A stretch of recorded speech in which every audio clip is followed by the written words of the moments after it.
April fool. প্রতি বছর পয়লা এপ্রিলে আমরা অনেক আনন্দের সাথে এই এপ্রিল ফুল দিবসটি পালন করে থাকি, কিন্তু আসলে আমরা কেউ কি জানি এই দিবসের ইতিহাসটি কত করুণ? তাহলে চলুন আজ জেনে নেই এপ্রিল ফুল দিবসের করুণ ইতিহাস।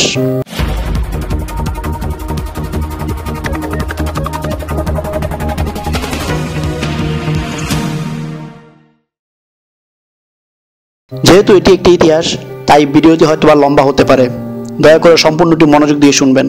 এপ্রিল ফুল দিবসটি সৃষ্টির সাথে রয়েছে মুসলমানদের করুণ ও হৃদয়স্পর্শী এক ইতিহাস। পয়লা এপ্রিলের এই ইতিহাস অন্যান্য জাতি জানলেও অনেক মুসলিম জাতি না জানার কারণে আজ এই বিধর্মীদের অপসংস্কৃতিকে আপন করে নিয়েছে অনেকে। তৎকালীন ইউরোপীয় দেশ স্পেনে মুসলিম সেনাপতি তারিক বিন জিয়াদের নেতৃত্বে 711 খ্রিস্টাব্দে ইসলামী পতাকা উত্তীর্ণ হয় এবং মুসলমান সভ্যতার গৌরবোত্তন হয়। সুদীর্ঘ প্রায় 800 বছর পর্যন্ত সেখানে মুসলমানদের গৌরবময় শাসন বহাল থাকে, কিন্তু পরবর্তীতে আস্তে আস্তে মুসলিম সাম্রাজ্য ঘুণ ধরতে শুরু হয় এবং মুসলিম শাসকরাও ভোগবিলাসে গায়ে ভাসিয়ে দিয়ে ইসলাম থেকে দূরে সরে যেতে থাকে। ফলে মুসলিম দেশগুলো ধীরে ধীরে মুসলমানদের হাতছাড়া হয়ে খ্রিস্টানদের দখলে চলে যেতে থাকে। এরই ধারাবাহিকতা আসে স্পেনের পালা। মুসলিম শাসনে নেমে আসে পরাজয়ের কালছায়া। খ্রিস্টান জগতে গ্রাস করে নেয় স্পেনের বিজয় পতাকা। এক পর্যায়ে মুসলিম নিধনের লক্ষ্যে খ্রিস্টান রাজা ফার্ডিন্যান্ড বিয়ে করে পর্তুগিজ রানী ইসাবেলাকে, যার ফলে মুসলিম বিরোধী দুই বৃহৎ খ্রিস্টান শক্তি সম্মিলিত শক্তিরূপে আত্মপ্রকাশ করে। রানী ইসাবেলা ও রাজা ফার্ডিন্যান্ড খুঁজতে থাকে স্পেন দখলের মোক্ষম সুযোগ।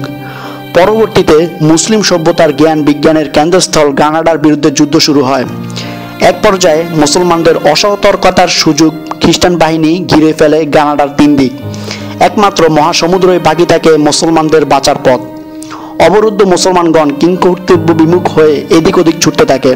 মুসলমানদের এই অসহায় অবস্থায় রাজা ফার্ডিন্যান্ড প্রতারণার আশ্রয় নেয়। তিনি দেশব্যাপী ঘোষণা করে দেন যে যারা অস্ত্র ত্যাগ করে মসজিদগুলোতে আশ্রয় নিবে এবং সমুদ্রের পাড়ে রক্ষিত নৌযানগুলোতে আরোহণ করবে তাদেরকে সব রকমের নিরাপত্তা দেওয়া হবে। এমন বিপর্যয়কর পরিস্থিতিতে মুসলমানগণ যেন আশার আলো খুঁজে পায়। সরল মনে বিশ্বাস করে মুসলমানগণ মসজিদগুলোতে ও নৌযানগুলোতে আশ্রয় গ্রহণ করে। কিন্তু ইতিহাসের জঘন্য নরপিশাচ প্রতারক রাজা ফার্ডিন্যান্ড তালা লাগিয়ে দেয় মসজিদগুলোতে এবং মাছ দরিয়ায় ভাসিয়ে দেয় নৌযানগুলোকে।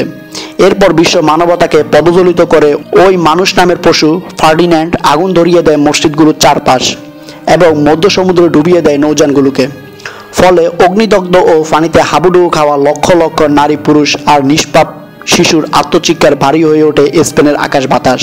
মুহূর্তের মধ্যে নির্মমভাবে নিঃশেষ হয়ে যায় 7 লক্ষ মুসলমানদের তাজা প্রাণ। আর এরই মধ্যে ইতি ঘটে স্পেনের 800 বছরের মুসলিম শাসনের। আর পৃথিবীর ইতিহাসে রচিত হয় মানবতা লঙ্ঘনের নির্মম অধ্যায়। যেদিন এই মর্মান্তিক হৃদয় বিদারক ঘটনাটি ঘটেছিল সেই দিনটি ছিল 1492 খ্রিস্টাব্দের পয়লা এপ্রিল। তখন থেকেই মুসলমানদের ধোঁকা দেওয়ার এই নিষ্ঠুর ইতিহাস শরণার্থে খ্রিস্টানরা প্রতি বছর এপ্রিল ফুল পালন করে আসছে। কিন্তু এখন দুঃখের সাথেই বলতে হয় যে এপ্রিল ফুলের প্রকৃত ইতিহাস সম্পর্কে না জানার কারণে আমরা আমাদের পূর্বসূরীদের দুর্ভাগ্যকে আনন্দের খোরাক বানিয়ে এপ্রিল ফুল পালন করছি। আমরা আর কতকাল আত্মবিস্মিত হয়ে থাকব? নিজেদের ইতিহাস ঐতিহ্য সম্পর্কে অজ্ঞতার ধারা আর কতদিন আমাদের মধ্যে বিরাজ করবে?